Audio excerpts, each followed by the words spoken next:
Well, I've heard there was a secret chord that David played, and it pleased the Lord, but you don't really care for music, do you? Well, it goes like this: the fourth, the fifth, the minor fall, the major lift, the baffled king composing hallelujah, hallelujah, hallelujah, hallelujah, hallelujah. Well, your faith was strong, but you needed proof. You saw her bathing on the roof, her beauty in the moonlight overthrew you. She tied you to the kitchen chair, she broke your throne, she cut your hair, and from your lips she drew the hallelujah, hallelujah, hallelujah, hallelujah, hallelujah.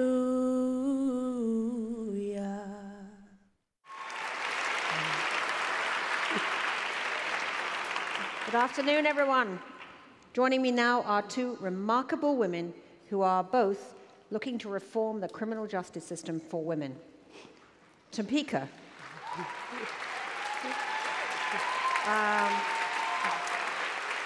Now, Topeka, you're director of the Dignity Campaign at Cut 50. That's a leading national prison reform group.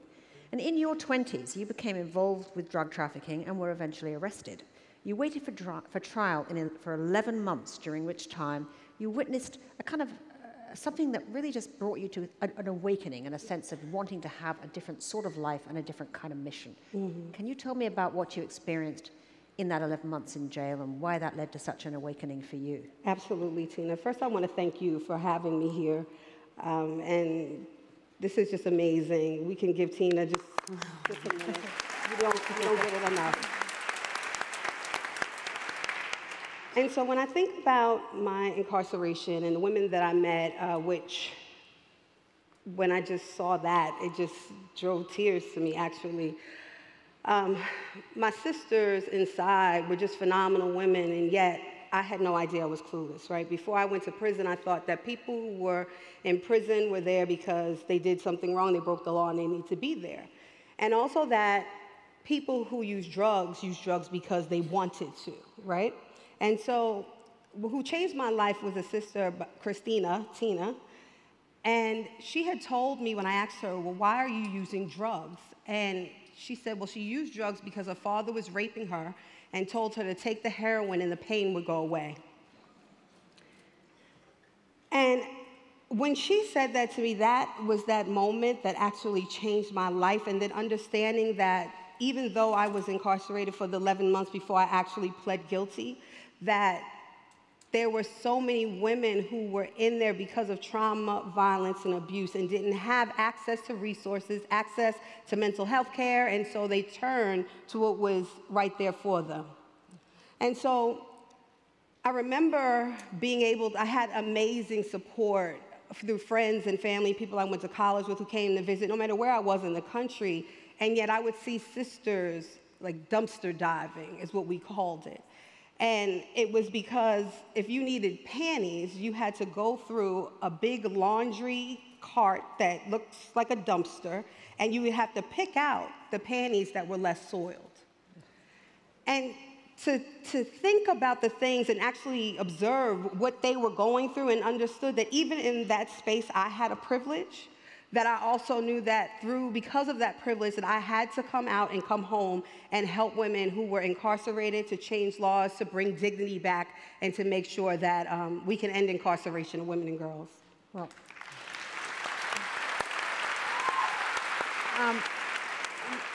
you've said that the transport process was particularly dehumanizing, which you also described to me very vividly because the way that these women are dehumanized all the time is just so upsetting. Tell me about the transport process. Yes, the transport process was the most devastating process of my whole incarceration. And in the federal system, when you need to be transported, you have to go through what's called the Federal Transfer Center, FTC, which is in Oklahoma. Every single person, whether you have what is considered a first-time offense, a violent versus nonviolent, and we'll talk about that, hopefully have a minute to touch on that. But going through that, you're handcuffed and shackled for hours at a time. If you have to go to the bathroom, it doesn't matter, they don't stop. So I was in Warsaw, Virginia, and had to go to Harrisburg, Pennsylvania, with men and women in the transport van. And when we got there to this airlift, there were about 50 buses from all over the country or the East Coast that were getting ready to put people, both men and women, on the plane. And it was raining the day that I was out there, and we still had to stand in the pouring rain, and there was, the U.S. Marshals had their guns pointed at us, you know, and the brothers, they were just out there in these paper suits, and I can just remember them just looking so helpless and hopeless. And we get on the plane, and I remember saying I have to go to the bathroom, and they told me, well, you have to go to the back of the plane. So, you know, picture first class in the front is where women sat, and the men sat in the rest of the plane. And so having to go down, handcuffed in shackles through the aisle of the plane, and then being pushed by the officer and men groping on you because I may have been the first woman that they ever saw in maybe 10 years from outside. And having to go to the bathroom, be rushed in the bathroom, still in handcuffs and shackles. And though my experience was so devastating and traumatic, we think about the sisters that are transported on buses and actually have to help each other to wipe themselves. And when you think about, you know, this system, and it's a system that's supposed to be here to rehabilitate people, and we know that it's punitive and it's not helping, it's hurting, and specifically women. And no, it's tough to talk about, I know. Holly Harris, you work for criminal justice reform nationally and in your home state of Kentucky. You've said to me that incarcerated...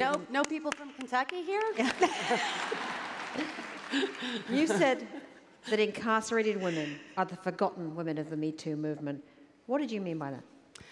Well, you know, when the Me Too movement first began, you know, it was mostly celebrities talking about sexual harassment. And I was really hopeful that we would start hearing stories about incarcerated women because they're certainly our most vulnerable. I mean, you hear the stories of what Topeka's been through and so many women who've served time behind bars, and yet no one talks about this. I went and visited a jail in Louisville, Kentucky. And by the way, it's Louisville, not Louisville, but Louisville. There were, you know, probably 4 dozen women. They didn't have enough beds for everyone. And it was just so clear so many of them were sick. They didn't need to be behind bars. They needed medical treatment. And when I began talking to them, I asked them, you know, how many of you all get visitors? No hands went up. And the director of the jail said, you know, for whatever reason, the male inmates get lots of visitors, but no one comes and visits the women. And that breaks my heart. And so I felt like this is an opportunity for us, you know, to sort of piggyback on the Me Too movement. And our movement is called Dignity. Dignity. You can get your T-shirt at Cut 50. And Kentucky, my home state, just passed the very first dignity bill in the entire country, Senate Bill 133, that bans the shackling of pregnant women. I mean, we still do the thing where if you're a pregnant woman and you're incarcerated and you're in labor, we shackle you to the bed. Yes, and for those of you who have children, the birth of my child was the most precious experience of my life. And I can't imagine having to go through that experience chained to my bed and not being able to hold my baby. And so Senate Bill 133 bans shackling.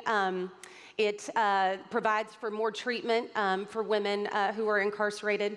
It improves conditions for incarcerated women.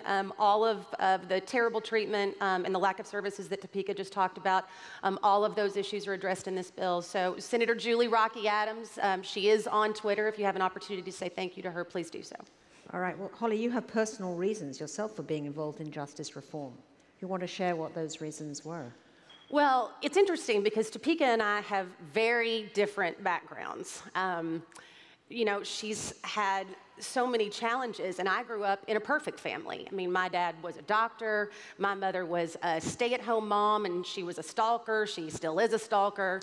And yet, you know, every member of my family has somehow been touched by substance abuse. We certainly have lots of family members who've been incarcerated. Pretty much all of us have had a challenging relationship with law enforcement. And so, you know, what we've talked about and what I hope you all take away from this is no one is immune from our broken justice system. Every single American family is now impacted by our exploding prison population. And if we don't do something soon, we're going to have an epidemic of incarcerated women. In my home state, last year, the male incarcerated population grew by 5%. The female incarcerated population grew by 14%. That's incredible. So, again, we've got to get loud, we've got to get active, we've got to call our legislators, our lawmakers, both at the local, the state, and the federal level, and tell them enough's enough, you know? I mean, we've got to address this epidemic of incarcerated women. Topeka, you know, you, as part of your work, you founded Hope House, which is a temporary home for women released from prison. What are the real challenges that these women face when they come out? And is it harder for women than for men? Well, definitely it's harder for women than men. First of all, we know when men come home from prison, where do they go? Usually to a woman, right? Or to their mom, a girlfriend, or a lover. When women come home, they don't have anywhere to go. You know, usually, and no slight to the men in the room, but the men leave the women when they're incarcerated, right? And so they come home, they have shelters to go through, which again is traumatic, because then it's just another system, another institution that they go into. And so with Hope House, which was given to me from a vision that God gave to me when I was incarcerated, that again, because I did have my parents that I could go home to, that there were many women who didn't have safe housing. And so my co-founder, Vinay Sykes, and I, when she came home, we decided that we were gonna bring our heads together and open this space right here in New York in the Bronx. So we have Hope House. It is our first, and we are hoping, thank you, it's amazing. It's so cool. Yeah. Because, I mean, 80% of the women in prison and jail are mothers. I mean, how are they and their families coping with this? I mean, do you allow for children at Hope House? So right now, where we are in our first house, we have women who typically have already had their children taken away.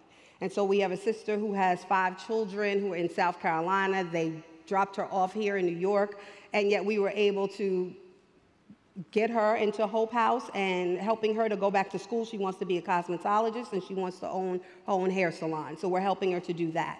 And so we're looking at different ways to help women who are returning so that they'll have financial security, stability, economic empowerment, and entrepreneurship. So I'm right here in New York. You know, we plan to expand here in New York City and then have a Hope House in every city around the country where there's a prison or jail. And so anybody in the audience, if you want to repurpose some property, I'm here. A cool idea. I love that. What a cool idea. Holly, I don't think people realize the hold that private jail system has. This, you know. I was getting ready to say we've got some private prisons we can repurpose. Yeah. Okay. So why are private prisons so problematic? Because this has been something that Obama administration actually was signing away, and Sally Yates actually worked on that. But now Jeff Sessions is now bringing back the private prisons. So what can you tell us about private prisons? Why we should be against them? Well, first of all, I want to be very clear about this. You cannot be for criminal justice reform and also be for for-profit prisons. You cannot.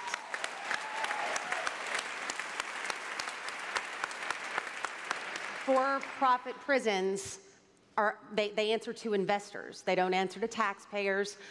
So very often, they're not even subject to legislative review. In fact, one of the for-profit prisons that just opened in Kentucky operates under a memorandum of agreement and not technically a contract. So it's not subject to legislative review. Think about that now. I mean, that's really disturbing.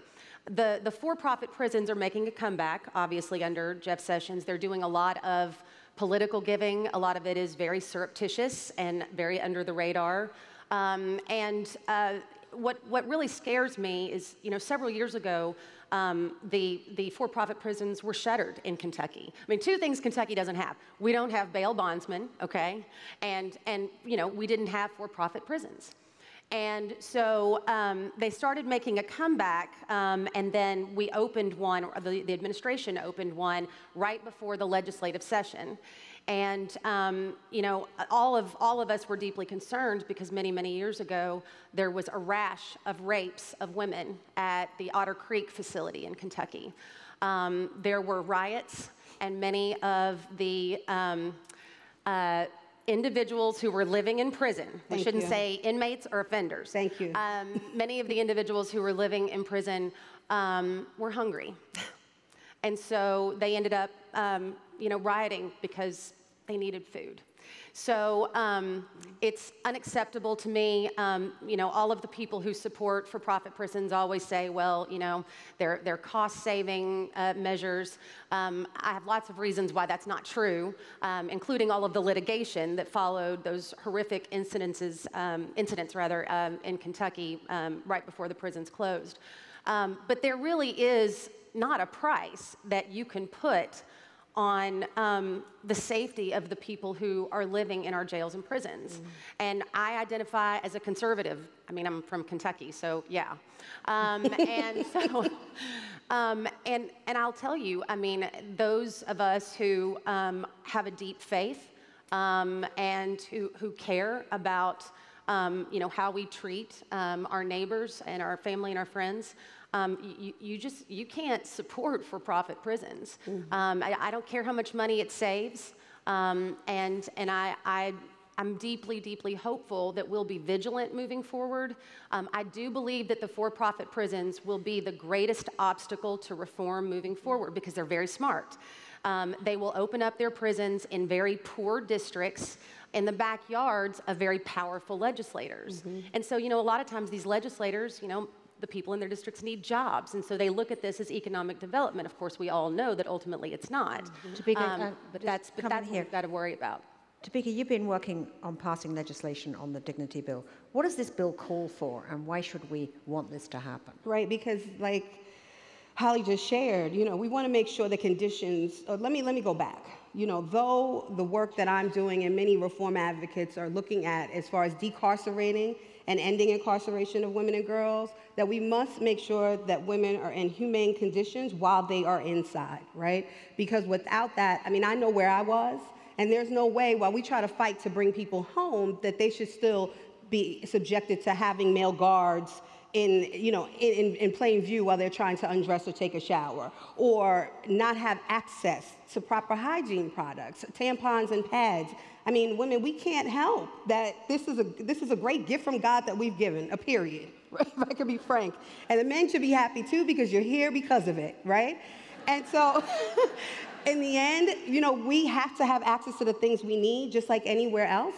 And so Dignity is calling to make sure that those things are met. And like Holly said, Kentucky was the first one to pass the law, thank God, and in Louisiana and in California this week, both unanimously have passed in the Senate and the Assembly. And there's Georgia and Connecticut, and there's sisters all over the country. So I call you, just like Holly said, reach out to your local legislators. Let them know that we demand dignity for incarcerated women. And there's a bill at the federal level, too. All right. Senator Cory Booker. So just tell us, we're out of time. One thing, why is it so important to hear the voices of women now speaking for justice reform? What can you particularly bring to this whole question now, and how do we help you? You want to go first? Go for Topeka. We've got 10 seconds each. 10 seconds? Okay, well, we know that women change the world, right? Women move the world, and every single movement that started because of women. This is no different. Holly, you get the last 10. The two most important voices in elections today, independents and women. And guess what polls what two groups care most about criminal justice reform in our polling? Independents and women. So you guys have got to be active. You have the opportunity to change the face of what our state legislators look like and also what Congress looks like. So please, please vote and vote on this issue. Yeah. Dignity Bill. Remember it. Thank you.